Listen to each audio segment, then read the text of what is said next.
Me llamo María Pacheco, hija de Juan Pacheco y esposa de Juan López de Padilla, conocida como la Leona de Toledo. No me quedé en los salones de casa. Defendí Toledo con astucia y valor, enfrentándome a ejércitos y hombres entrenados para la guerra. Tras la muerte de mi esposo, tomé el mando y demostré que la valentía no depende del género. Exiliada en Portugal, seguí resistiendo y dejando huella, recordando que la historia no siempre la escriben los vencedores. A veces la recuerdan quienes se atrevieron a rugir. Esta es mi historia.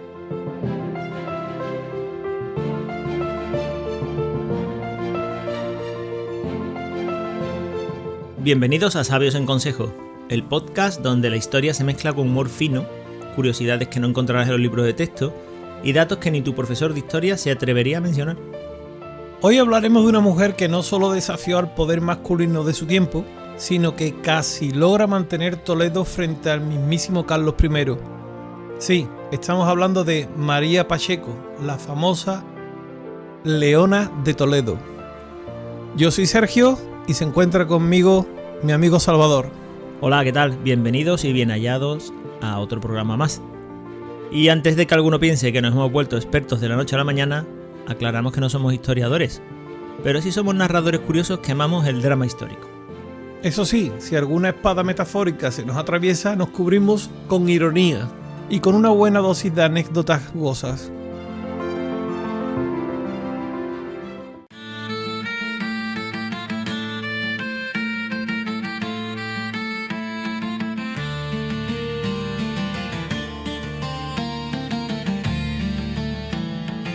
Bienvenidos al Consejo de Sabios. Un espacio para conocer. Un lugar para saber sobre aquellos que dieron forma a nuestra historia con H mayúscula. Queremos que te unas a nosotros durante el breve tiempo que duran nuestros programas. Únete al debate, al conocimiento y al saber. Únete al consejo. Saludos y larga vida.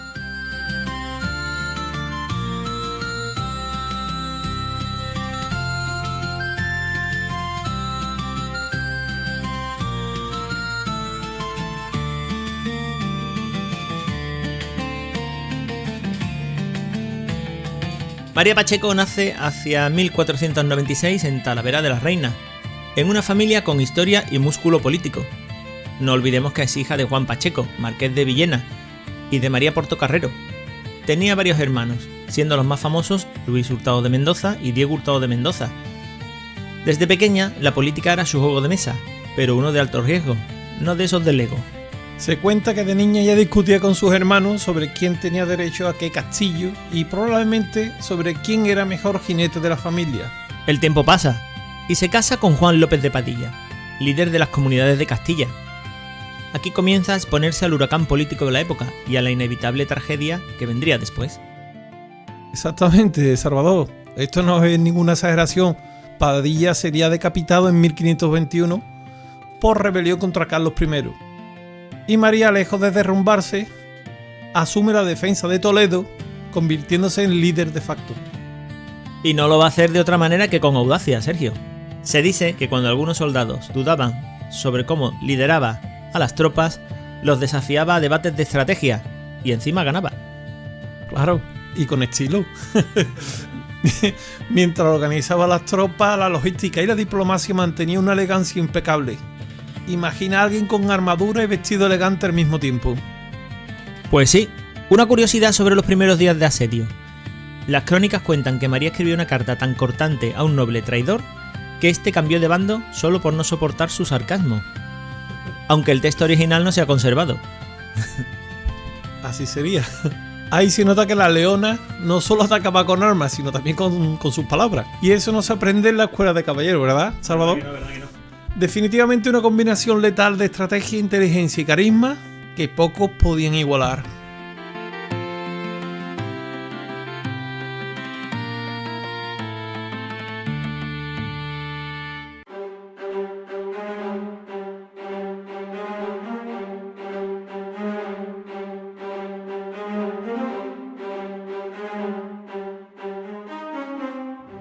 Para seguir hablando necesitamos un poquito de contexto histórico y nos centraríamos en la figura y en lo que son las guerras de las comunidades. España, a principios del siglo XVI, tiene alguien que acaba de subir al trono, Carlos I, primero de España y quinto de Alemania sería. Y aunque es un rey joven e inteligente, llega desde el Sacro Imperio Romano Germánico con un estilo muy centralizador. Muchos municipios y nobles castellanos sienten que sus derechos históricos y sus fueros están en peligro. Exacto, Salvador. Y de esta tensión nace lo que conocemos como la Guerra de las Comunidades de Castilla. Carlos I acaba de llegar desde Gante. Muchos nobles y ciudadanos veían con recelo que un rey extranjero impusiera a sus consejeros y decisiones sin respetar las leyes y fueros locales. Claro, porque Carlos I necesitaba financiar su campaña en Europa. Tenía abiertos muchos frentes, las guerras italianas, el Sacro Imperio, demasiadas cosas. Y cargó a Castilla con impuestos pesados y contribuciones extraordinarias, lo que afectaba especialmente a ciudadanos, comerciantes y a la burguesía urbana, que se sentían sobrecargados y explotados. Si a todo esto le sumas que Carlos I intentaba concentrar más poder en la corona, debilitando los mecanismos tradicionales de autogobierno que los comuneros querían defender, el cóctel da por sí mucho juego, ¿verdad, Sergio? Exacto, Salvador. Los comerciantes, artesanos y ciudadanos de las ciudades sentían que la política centralizada afectaba a su vida diaria.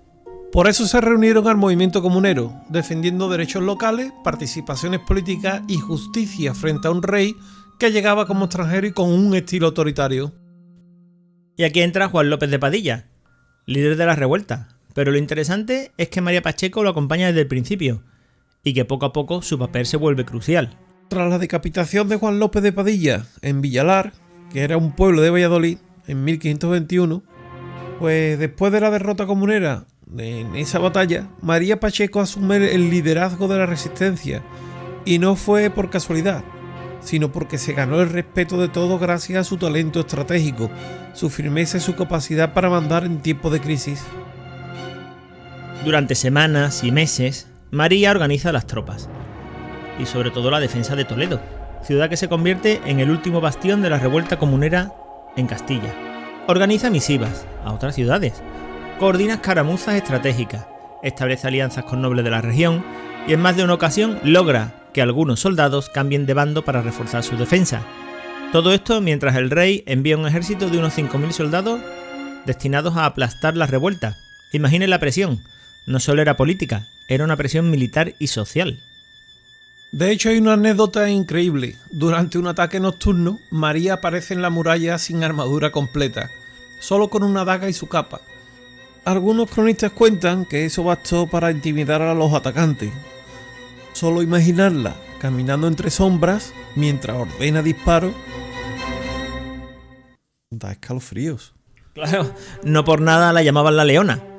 Su capacidad de improvisación era impresionante, típica de la rama familiar de la que venía, y nunca perdía la calma, incluso cuando la situación parecía desesperada. Y todo esto sin Twitter, sin Instagram, sin prensa, sin TikTok. La fama se construía con hechos concretos, con carisma y con audacia, y María tenía ambas a raudales. Y no olvidemos el otro desafío, el rechazo a las mujeres en esa época. Muchos nobles dudaban de ella solo por ser mujer. Y eso que María no solo estaba al frente de la ciudad, también estaba al frente de la percepción pública. Tenía que demostrar doblemente su valía. Pues sí, un trabajo doble.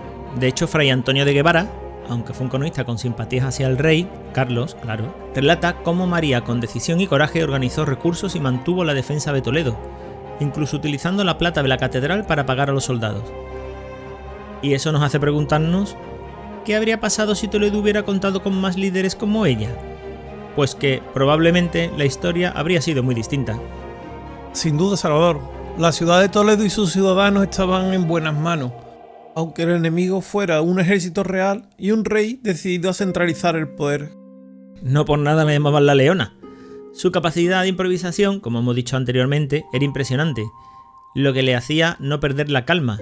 Incluso cuando la situación parecía desesperada, siempre daba una solución a aquello que parecía imposible. Finalmente, después de meses de resistencia heroica, Toledo cae. La situación se vuelve insostenible. Los recursos escasean, la población está agotada y el ejército real es implacable. María se ve obligada a tomar una decisión que será de las más difíciles de su vida, huir para salvar su vida.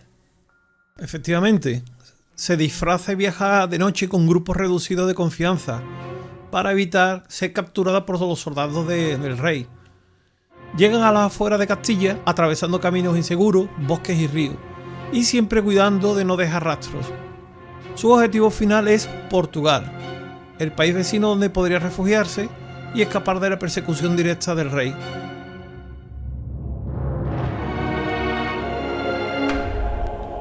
Se dice que recibió ayuda de contactos y simpatizantes, posiblemente clérigos o familias nobles, que le facilitaron refugio temporal en alguna de las villas antes de cruzar la frontera portuguesa. Claro que sí, Sergio. María se refugió en Portugal. Primero en Braga, donde subsistió con pocos medios y llegó a vender joyas para mantenerse. Si queréis visitar la ciudad, es interesante para verla en un día. Más adelante encontró apoyo de algunos clérigos. Vivió en la casa del obispo de Braga, Diego de Sosa, durante casi 2 años, y luego en la casa del obispo de Oporto, Pedro Álvarez de Acosta. Y en la parte alta de esa ciudad, junto a algunos criados y sirvientes leales como Diego de Figueroa y Diego Sigeo, mantuvo su actividad política. Y tras la derrota de la revuelta comunera y la caída de Toledo, por real cédula expedida en Valladolid, en 1523, Carlos I la declaró enemiga del rey. La condenó a muerte y ordenó que sus bienes y derechos fueran confiscados, como castigo por su participación en esta rebelión. Pero no desaparece del todo. En Portugal mantiene correspondencia con sus aliados en Castilla, sigue escribiendo y, según algunos relatos, planea regresar, aunque nunca logró hacerlo. No lo logró, definitivamente, Sergio. Para Carlos I, María era una amenaza viva y latente. Había conseguido decapitar a los líderes del movimiento comunero, Padilla, Bravo y Maldonado. Pero la lideresa se le había escapado viva. Y aunque intentó que el rey de Portugal, Juan III, la entregara, junto a otros comuneros refugiados, no quería que se le permitiera vivir libre en el extranjero. Al final, aceptó que se quedara confinada en Oporto, pero fue por una negociación diplomática, no por benevolencia del rey. Exacto, y aquí su familia intentó, por medio de sus hermanos, Diego y Luis Hurtado, intentaron conseguirle el perdón real y que le devolviera parte de su dignidad, pero esto no pudo ser. ¿Y por qué intentan devolver parte de la dignidad esta, Sergio? Porque lo que querían era devolverle la dignidad a los Pacheco, una familia muy importante de la nobleza.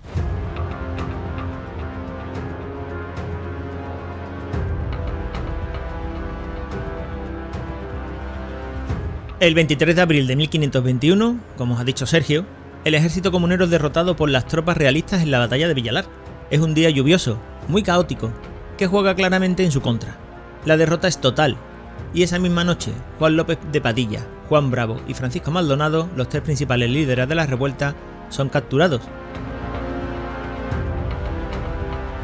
No tienen juicio largo ni posibilidad real de defensa, y al día siguiente son llevados a la plaza de Villalar, como dijimos anteriormente, y allí se monta un cadalso improvisado.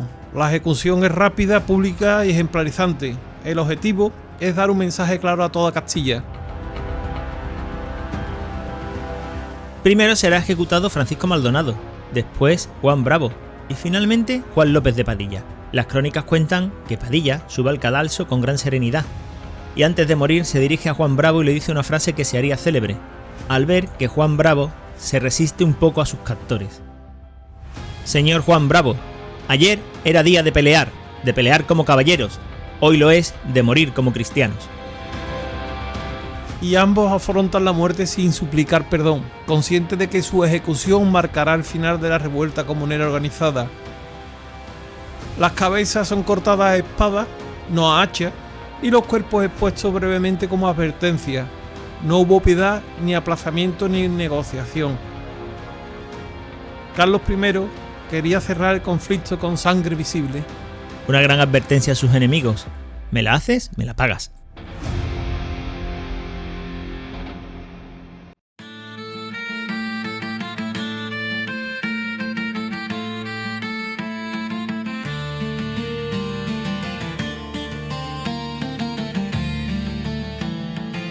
María Pacheco murió en Oporto en marzo de 1531. Vuelvo con la necrológica. Tras casi una década viviendo en el exilio, las fuentes coinciden en que falleció a consecuencia de una dolencia interna, descrita como el dolor del costado. Recordemos el libro de Noah Gordon, del médico, donde se describe lo que era la enfermedad del costado. Su cuerpo fue enterrado en la Catedral de Oporto, concretamente en la capilla de San Jerónimo, el lugar donde recibió la sepultura al no permitirse que sus restos fueran trasladados a España, para descansar junto a los de su esposo Juan de Padilla. Efectivamente, Sergio. En definitiva, era un exilio total. El rey quería una derrota total de María, pero no lo consiguió, puesto que su historia y su ejemplo permanecieron vivos durante mucho tiempo, y hasta el día de hoy nos recuerda que la valentía y la inteligencia no entiende de fronteras. Y aunque nunca volvió a Toledo, su figura siguió inspirando a generaciones posteriores. Y con eso cerramos este pequeño capitulito de la historia de España.